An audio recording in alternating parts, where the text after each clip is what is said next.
السلام علیکم دوستو، آج کی ویڈیو میں آپ کو خوش آمدید کہتے ہیں۔ دوستو، واقعہ شروع کرنے سے پہلے اگر آپ چاہتے ہیں کہ آپ کو دلچسپ اور قرآنی واقعات آپ کو ملتے رہیں اور آپ مزید سننا چاہتے ہیں تو اس کے لیے ہمارا چینل ضرور سبسکرائب کریں۔ تو چلتے ہیں ہم اپنے آج کے واقعے کی طرف، جو ہے دوڑنے والا پتھر۔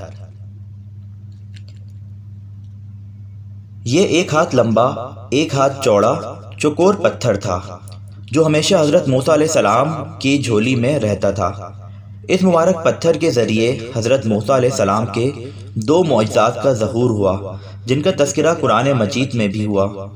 پہلا معجزہ، اس پتھر کا پہلا عجیب کارنامہ جو در حقیقت حضرت موسیٰ علیہ السلام کا معجزہ تھا، وہ اس پتھر کی دانش مندانہ لمبی دوڑ ہے، اور یہی معجزہ اس پتھر کے ملنے کی تاریخ ہے۔ اس کا مفصل واقعہ یہ ہے کہ بنی اسرائیل کا یہ عام دستور تھا کہ وہ بالکل ننگے بدن ہو کر مجمع عام میں غسل کیا کرتے تھے۔ حضرت موسیٰ علیہ السلام گو کہ اس قوم کے ایک فرد تھے اور اسی ماحول میں پلے بڑے تھے، لیکن خداوند قدوس نے ان کو نبوت و رسالت کی عظمتوں سے سرفراز فرمایا تھا۔ اس لیے آپ کی عصمت نبوت بھلا اس حیا سوز بےغیرتی کو کب گوارا کر سکتی تھی؟ آپ بنی اسرائیل کی اس بے حیائی سے سخت نالاں اور انتہائی بیزار تھے۔ اس لیے آپ ہمیشہ یا تو تنہائی میں یا تہبند پہن کر غسل فرمایا کرتے تھے۔ بنی اسرائیل نے جب یہ دیکھا کہ آپ کبھی بھی ننگے ہو کر غسل نہیں فرماتے تو ظالموں نے آپ پر بہتان لگا دیا کہ آپ کے بدن کے اندرونی حصے میں یا تو برس کا سفید داغ یا کوئی ایسا عیب ضرور ہے کہ جس کو چھپانے کے لیے یہ کبھی برہنہ نہیں ہوتے، اور ظالموں نے اس تہمت کا اس قدر اعلان اور چرچا کیا کہ ہر کوچہ و بازار میں اس کا پروپیگنڈا پھیل گیا۔ اس مکروہ تہمت کی شورش کا حضرت موسیٰ علیہ السلام کے قلب نازک پر بڑا صدمہ اور رنج گزرا۔ آپ بڑی کوفت و رضیت میں پڑ گئے۔ تو خداوند قدوس نے اپنے مقدس کلیم کے رنج و غم کو بھلا کب گوارا فرماتا، اور اپنے ایک برگزیدہ رسول پر ایک عیب کی تہمت بھلا خالق عالم کو کب اور کیوں کر کس طرح پسند ہو سکتی تھی؟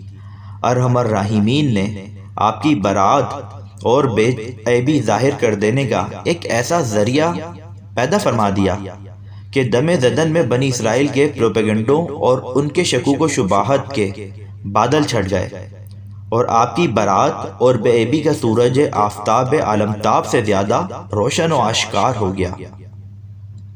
اور وہ یوں ہوا کہ ایک دن آپ پہاڑوں کے دامنوں میں چھپے ہوئے ایک چشمے پر غسل کے لیے تشریف لے گئے، اور یہ دیکھ کر کہ یہاں دور دور تک کسی انسان کا نام و نشان نہیں ہے، آپ اپنے تمام کپڑوں کو ایک پتھر پر رکھ کر اور بالکل برہنہ بدن ہو کر غسل فرمانے لگے۔ غسل کے بعد جب آپ لباس پہننے کے لیے پتھر کے پاس پہنچے تو کیا دیکھا کہ وہ پتھر آپ کے کپڑوں کو لیے ہوئے سرفٹ بھاگا چلا جا رہا ہے۔ یہ دیکھ کر حضرت موسیٰ علیہ السلام بھی اس پتھر کے پیچھے پیچھے دوڑنے لگے،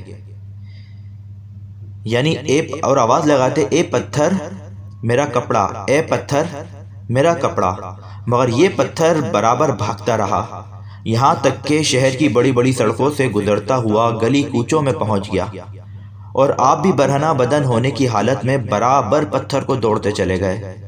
اس طرح بنی اسرائیل کے ہر چھوٹے بڑے نے اپنی آنکھ سے دیکھ لیا کہ سر سے پاؤں تک آپ کے مقدس بدن میں کہیں بھی کوئی عیب نہیں ہے، بلکہ آپ کے جسم اقدس کا ہر حصہ حسن و جمال میں اس قدر نقطہ کمال کو پہنچا ہوا ہے کہ عام انسانوں میں اس کی مثال تقریباً محال ہے۔ چنانچہ بنی اسرائیل کے ہر فرد کی زبان پر یہی جملہ تھا کہ یعنی خدا کی قسم موسیٰ بالکل ہی بے عیب ہیں۔ جب یہ پتھر پوری طرح حضرت موسیٰ علیہ السلام کی برات کا اعلان کر چکا تو خود بخود ٹھہر گیا۔ آپ نے جلدی سے اپنا لباس پہن لیا اور اس پتھر کو اٹھا کر اپنی جھولی میں رکھ لیا۔ اللہ تعالیٰ نے اس واقعے کا ذکر قرآن مجید میں اس طرح بیان فرمایا کہ ترجمہ کنز الایمان، اے ایمان والو ان جیسے نہ ہونا جنہوں نے موسیٰ کو ستایا تو اللہ نے اسے بری فرما دیا اس بات سے جو انہوں نے کہی، اور موسیٰ اللہ کے یہاں آبرو والا ہے۔ دوسرا معجزہ، میدان طیہ میں اس پتھر پر حضرت موسیٰ علیہ السلام نے اپنا عصا مار دیا تھا تو اس میں سے 12 چشمے جاری ہو گئے تھے، جس کے پانی کو 40 برس تک بنی اسرائیل میدان طیہ میں استعمال کرتے رہے، جس کا پورا واقعہ پہلے گزر چکا ہے۔ اگر آپ یہ واقعہ سننا چاہتے ہیں تو ہماری ڈسکرپشن کے اندر لنک موجود ہے، آپ وہاں سے واقعہ سن سکتے ہیں، اور ہماری پلے لسٹ کے اندر یہ پورا واقعہ موجود ہے۔ قرآن مجید کی آیت میں پتھر سے یہی مراد ہے۔